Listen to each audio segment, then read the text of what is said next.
SASDOவின் பிரதான செய்திகள். முதலில் தலைப்புச் செய்திகள். காணி காவல்துறை அதிகாரம் வழங்க முடியாது, நாமல் திட்டவட்டம். மேலும் 116 பேர் ஜனாதிபதி ரணிலுக்கு ஆதரவு. தலைநகரை அதிர வைக்கும் துப்பாக்கிச் சூட்டு சம்பவங்கள். பேருந்தில் யுவதி மீது பாலியல் சேட்டை. ஓய்வு பெற்ற அதிபரின் திருவிளையாடல். வாகன விபத்தில் 2 பலி. தொடர்பன விரிவான செய்திகள். தாயக செய்திகள். ஸ்ரீலங்கா அரசியலமைப்பில் 13வது திருத்தச் சட்டத்தின் கீழ் காணி மற்றும் காவல்துறை அதிகாரங்களை வழங்குவதற்கு பொதுஜன பெரமுன எதிர்ப்பை வெளியிடுவதாக நாமல் ராயபக்ச தெரிவித்துள்ளார். நேர்காணல் ஒன்றில் கலந்து கொண்ட போதே அவர் இந்த விடயத்தை குறிப்பிட்டுள்ளார். அங்கு தொடர்ந்தும் கருத்து வெளியிட்டுள்ள இவர் இந்த விடயத்தை தெற்கை போன்று வடக்கிலும் சென்று கூறி வருகின்றேன். சில தரப்பினரை போன்று வடக்கில் ஒன்றையும் தெற்கில் ஒன்றையும் நாங்கள் பேசப் போவதில்லை. இதனால் வடக்கில் சில அரசியல் கட்சிகளினால் எம்முடன் இணைந்து செயற்பட முடியவில்லை. வடக்கின் ஒரு தொகுதி இளைஞர்கள் தற்போது காணி காவல்துறை அதிகாரம் என்ற கோரிக்கையை கைவிட்டுள்ள நிலையில் தமிழ் முஸ்லிம் இளைஞர்கள் தற்பொழுது எங்களுடன் இணைந்து கொண்டுள்ளனர். எதிர்வரும் தேர்தல்களில் வடக்கினை பிரதிநிதித்துவம் செய்து ஸ்ரீலங்கா பொதுஜன பெரமுன முன்னணி நாடாளுமன்ற உறுப்பினர் ஒருவரை உருவாக்குவார் என தெரிவித்துள்ளார். ஆதரவளிக்க மாகாண சபைகளில் முன்னாள் உறுப்பினர்கள் 116 பேர் கொண்ட குழு கூடி தீர்மானித்துள்ளது.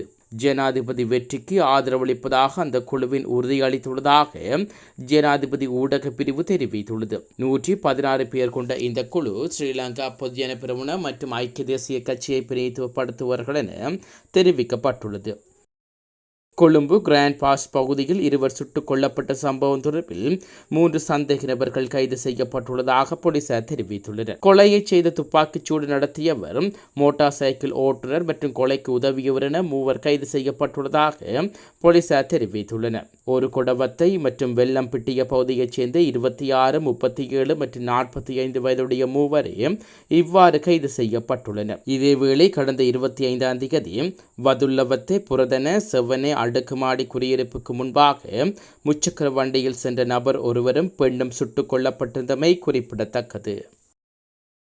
கொழும்பிலிருந்து மாத்தறை சென்ற பேருந்தில் இளம் யுவதி மீது பாலியல் சேட்டை புரிந்த ஓய்வு பெற்ற அதிபர் ஒருவர் கைது செய்யப்பட்டுள்ளதாக களுத்துறை தெற்கு போலீசார் தெரிவித்துள்ளனர். கைது செய்யப்பட்டவர் காலி பிரதேசத்தில் உள்ள பாடசாலை ஒன்றில் கடமையாற்றிய ஓய்வு பெற்ற அதிபர் என கூறப்படுகிறது. சந்தேக நபர் கொழும்பிலிருந்து மாத்தளை நோக்கி பயணித்த பஸ்ஸில் பயணித்த 25 வயதுடைய யுவதி ஒருவர் மீது பாலியல் சேட்டை புரிந்துள்ளார். சம்பவம் தொடர்பில் பஸ்ஸின் நடத்துனர் இது தொடர்பில் களுத்துறை தெற்கு போலீசாருக்கு தகவல் வழங்கியதை அடுத்து சந்தேக நபர் கைது செய்யப்பட்டுள்ளதாக போலீசார் தெரிவித்துள்ளனர். நாட்டில் நேற்று இடம்பெற்ற 2 விபத்துகளில் 2 பேர் உயிரிழந்தனர்.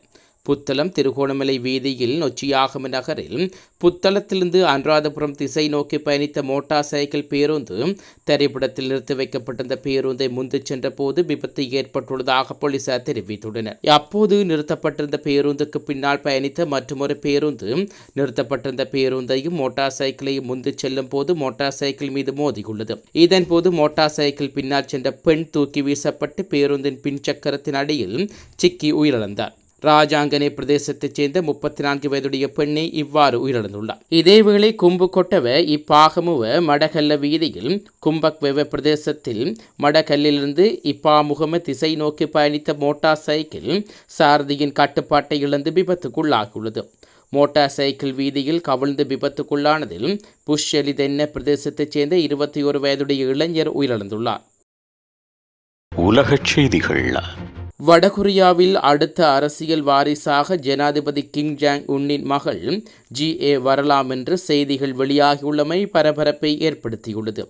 தென்கொரியாவின் உளவு நிறுவனம் ஒன்று வடகொரியாவின் அரசியல் நிலவரங்கள் தொடர்பில் வெளியிட்டுள்ள தகவலின் அடிப்படையில் இது தெரிய வந்துள்ளது. இதேவேளை வடகொரியா ஜனாதிபதி கிம் பொது இடங்களுக்கு தன் மகளையும் உடன் அழைத்துச் சென்று இப்பொழுதே பயிற்சி அளித்து வருவதாகவும் தெரிவிக்கப்படுகிறது. அதன்படி வடகொரியாவின் ஜனாதிபதியாக 2011 பதவியேற்ற கிம் ஜனாதிபதி பொறுப்பிலிருந்து கொஞ்சம் கொஞ்சமாக விலகி வருவதாக குறிப்பிடப்படுகிறது. எனினும் அணு ஆயுதம் மற்றும் ஏவுகணை சோதனைகளை நடத்தி அமெரிக்கா, தென்கொரியா, ஜப்பான் போன்ற நாடுகளுக்கு மிரட்டலும் விடுத்து வருகின்றது. இந்நிலையில் தற்போது இந்த தகவல் வெளியாகின்றமை சர்வதேச ரீதியில் பேசு பொருளாக மாறியுள்ளது.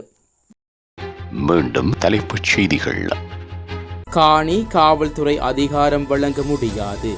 நாமல் திட்டவட்டம். மேலும் 116 பேர் ஜனாதிபதி ரணிலுக்கு ஆதரவு. தலைநகரை அதிர வைக்கும் துப்பாக்கிச் சூட்டு சம்பவங்கள். பேருந்தில் யுவதி மீது பாலியல் சேட்டை. ஓய்வு பெற்ற அதிபரின் திருவிளையாடல். வாகன விபத்தில் 2 பலி.